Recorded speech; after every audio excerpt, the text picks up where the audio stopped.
Oi, ó, tô aqui, eu não morri. Sim, eu sei que eu mudei, mas depois a gente fala disso. Se você entrou nesse vídeo, ou você entrou por curiosidade, ou você entrou porque sabe o que é D&D, sabe o que é RPG. Mas se não é o caso, então vai uma breve explicação. RPG, no caso Roleplay Game, significa basicamente jogo de interpretação de papéis ou jogo de interpretar um personagem seu. Basicamente o jogo se consiste nisso. Pessoas se juntam numa mesa e jogam um jogo de faz de conta, interpretam seus personagens, que são ou criados ou elas já pegam personagens prontos, com histórias e com as suas próprias tramas pessoais. Mas é óbvio, onde toda história onde tem seus protagonistas, tem seus antagonistas. E no caso de um RPG, sempre tem os seus vilões. E sim, sei que minha explicação foi bem básica sobre o que significa RPG, mas é porque eu quero ir pro centro desse vídeo, que é basicamente falar sobre as criaturas do RPG, no caso, as criaturas do Manual de Monstros. Nesse vídeo vou estar falando sobre as criaturas do sistema de D&D, no caso, o livro do Manual de Monstros de D&D. Mas como é meu primeiro vídeo e também meu primeiro vídeo longo, então, caso eu fale alguma coisa de errado, podem me corrigir. Ah, e lembrando, isso não é uma tier list, não tem da criatura da mais forte, da melhor, da mais legal, não. É só das criaturas que eu coloquei aqui, são que mais me chamaram a atenção pelo design e pelas suas propostas. Então, é isso. Por enquanto, vamos começar o vídeo.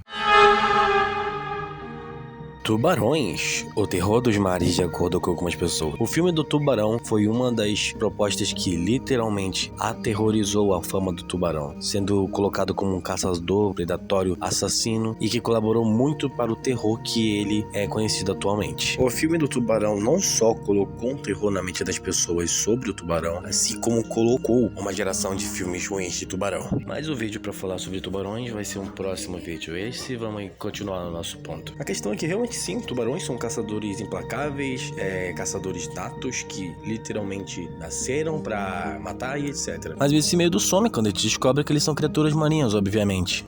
Não é? O Bullet, basicamente, é um tubarão terrestre. E fora isso, ele literalmente é o estereótipo do filme O Tubarão. Porque ele é uma criatura insaciável, predatória, que não tem medo de nada, literalmente. No livro de Manual de Monstros, ele é destacado como uma criatura insaciável e voraz, que não tem basicamente medo de nada. No livro até cita que a única razão dessa criatura viver é pra comer. E além disso, ele é citado como uma criatura que não tem medo de uma multidão de soldados ou coisa do tipo. E basicamente aterroriza os locais que ele habita. Essas criaturas são tão ferradas de fortes que literalmente eles causam derrubamento de árvores e deslizamento de terras por onde eles passam. Tanto é que muitas criaturas evitam os Bullets porque eles são criaturas insaciáveis, ditas no livro. Tanto é que eu acho que essas criaturas cometeriam canibalismo, como dos tubarões, porque é o único momento que essas criaturas se juntam para fazer algo juntas é para casa lá. De acordo com o livro, no universo de D&D as pessoas acreditam que essa criatura é a criação de um mago louco que literalmente fez uma mistura de uma tartaruga com tatu e surgiu isso. Eu não acredito nisso, porque no livro também diz que essas criaturas nunca mais tinham sido vistas e dadas como extintas, porém elas voltaram de novo. Porém, a gente não pode destacar o fato que literalmente um tubarão que nada na terra e que literalmente é imparável e que tem essa carapaça que parece ser indestrutível é algo perturbador.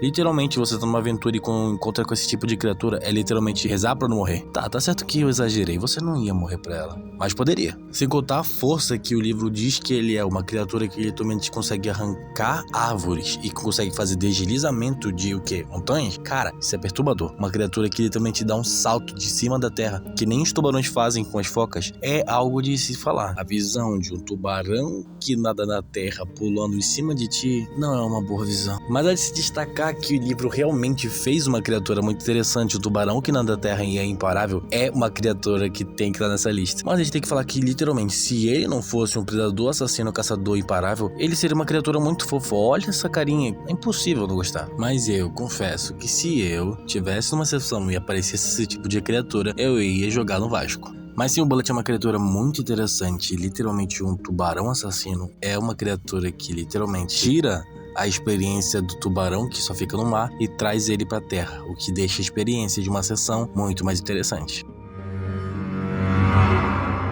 Essa coisa parece mais ter vindo de um laboratório de uma empresa que fingia ser farmacêutica e acabou matando o mundo inteiro com o vírus zumbi. Isso parece muito ter vindo de jogos do Resident Evil clássico, do 2, 3 ou etc. É muito semelhante por algum motivo, na minha cabeça vem isso. Mas o nome dessa criatura é o Teiu, eu não sei falar o nome. Na minha opinião, essa é a criatura mais nojenta de todo o livro, que ela é descrita com essa aparência gosmenta e pulposa. Uma coisa meio que grotesca de se imaginar e descrever. Mas enfim, o negócio dela é que ela se esconde entre carniças e coisas assim de vários monstros, só esperando o momento perfeito para usar seus tentáculos para agarrar suas vítimas. A coisa mais perturbadora dela é que ela usa um tipo de telepatia para chamar suas vítimas, tipo criaturas racionais que são tipo tentadas a entrar nos seus covis para poder chegar perto dela e ela usar a sua estratégia para poder pegar. Elas são criaturas também vantajosas que aproveitam das vantagens para poder atacar seus inimigos. Mas uma coisa que eu achei perturbadora é que elas usam um tipo de telepatia. A descrição da criatura é bem perturbadora em si, já que ela descreve uma criatura que não tolera a luz e que também vive à base da escuridão, se escondendo em rochas e esse tipo de coisa. Mas coisas também que chamam a atenção dela é que ela tá sempre em locais fedidos, como pântanos, esgotos e cemitérios. Coisas perturbadoras dessa criatura. Acontece que essa criatura é atraída por esse tipo de coisa, como estrumes de vaca e etc. Coisas da cidade, como lixo e etc. O motivo delas serem atraídas para as cidades é esse. A descrição do livro também diz que a maioria das pessoas podem domar esse tipo de criaturas, mas que não é recomendado, que existem relatos dos seus domadores já terem sido atacados por ela e foram dessa para melhor. Mas fala sério, uma criatura fedorenta, nojenta, que além disso tem 3 patas, essa boca gigantesca com esses mini olhinhos, com 2 tentáculos gigantescos com espinhos na ponta, não deveria estar nessa lista? É uma criatura perturbadora, esquisita, estranha e que merecia estar aqui com certeza. A próxima criatura que irei falar é um pouco diferente. Ela sim tem seus traços perturbadores e etc. Mas a questão é que eu coloquei ela mais por conta que eu achei interessante o habitat. Mas sim, eu tenho consciência que uma criatura melhor deveria estar aqui. Mas eu resolvi colocar ela, porque sim. Dito isso, se inscreve e vamos lá. Não é engraçado em um mundo que vivemos, existem poucos predadores do continente ártico? Porque se parar pra pensar, os únicos que são predadores assim são os ursos polares, também temos as morsas e as raposas do Ártico. Porque normalmente se você estiver na neve, o único problema que você vai ter em mente é a neve, não é mesmo?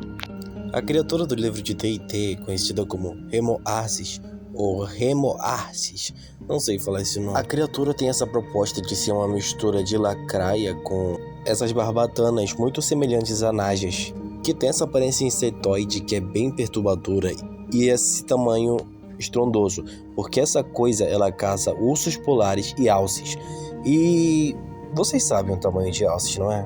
Para comer alces, acho que essa coisa tem que ter tamanho. E acredite, isso tem tamanho. A última vez que vimos insetos gigantescos assim foi no período carbonífero e, meu Deus, só vimos em livros. E tu imagina tu tá numa aventura nas neves e a tua maior preocupação seria o gelo. Mas sim um inseto gigantesco que literalmente pode matar vocês. Não só por ele ser um predador gigantesco, mas também pelo fato que ela pode queimar você. Na descrição do livro de Manual de Monstros, essa criatura é descrita aparecendo por uma nuvem de vapor de um calor iminente vindo de dentro dela. Então, para viver nesse ambiente que ela vive, ela só consegue viver com base no calor que é dentro dela, já que sabemos que insetos não conseguem viver em locais frios. Porém, ela consegue graças a esse mecanismo de defesa, que é o calor interno dela. Já que ela também tem uma habilidade escrita no livro, que é o toque aquecido, que dá muito dano em você se você tocar nela ou se ela tocar em você e vice-versa. Uma curiosidade à parte sobre essa criatura é que ela pode ser domada. Já que no livro diz que os gigantes de gelo, os caçadores no caso, iriam até os ninhos atrás dos ovos dessas criaturas para domá-los desde a época de lava, para assim poderem domesticar esse tipo de criatura. Então basicamente eles teriam que pegar as criaturas no estágio lava para poder assim conseguir ter o adestramento desses insetos /animais. Uma criatura perturbadora, esquisita, merecia estar aqui com certeza, ainda mais no seu habitat, super diferenciado. Hollywood sempre colocou na nossa cabeça aquele tipo de alienígena padrãozinho, com a forma anatômica de um humano, pele cinza ou então verde, com os 3 dedinhos e a cabeça gigantesca com olhos gigantescos. já que o próprio livro diz que olhar para essa criatura e já saber que isso daqui não é terrestre. Isso aqui com certeza é extraterrestre.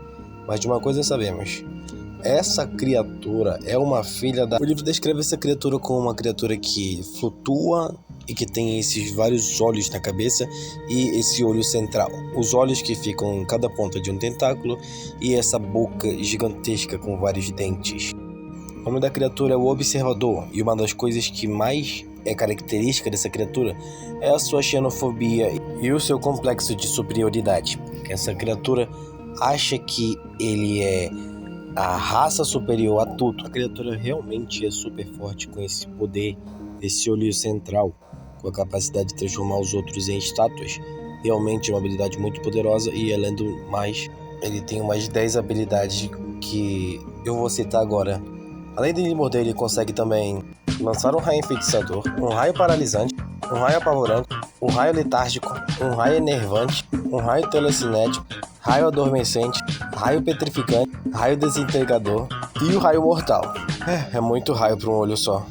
Tem vários olhos, deixa quieto. A questão é que o Observador é dado como uma criatura que se sente superior a todos por conta de ele se ver como uma criatura que basicamente tem um intelecto maior que os outros, e também por ser uma criatura muito solitária, porque eles não andam em bando com os seus próprios. Basicamente ele é uma criatura que se isola, mas ele deveria estar nessa lista por conta de ser uma criatura icônica de D&D e que basicamente também é uma criatura perturbadora que tem essa origem alienígena que é bastante interessante e que realmente merecia estar numa lista como essa. Mas enfim, a criatura basicamente é um vilão perfeito para as histórias de D&D, tanto pelo fato de ele ser uma criatura de puro mal e ódio, assim também por ser uma criatura que basicamente é vilão perfeito de D&D, porque essas criaturas são manipuladoras, odiosas e também gananciosas. Então, além disso, elas tratam todas as outras criaturas como inferiores. Basicamente são criaturas que deixam qualquer sessão mais macabra. Então sim, topar com o Observador não é a melhor coisa. Existem muitas outras criaturas perturbadoras nesse livro, porque D&D tem muitas criaturas muito legais para poder se falar. Então, eu acho que ainda tenho muito vídeo para falar sobre outras criaturas. Então, se você quer me ajudar, se considere seguir nas minhas redes sociais aqui e também se inscrever no canal, compartilhar e seguir. Eu sou o Otto e até a próxima.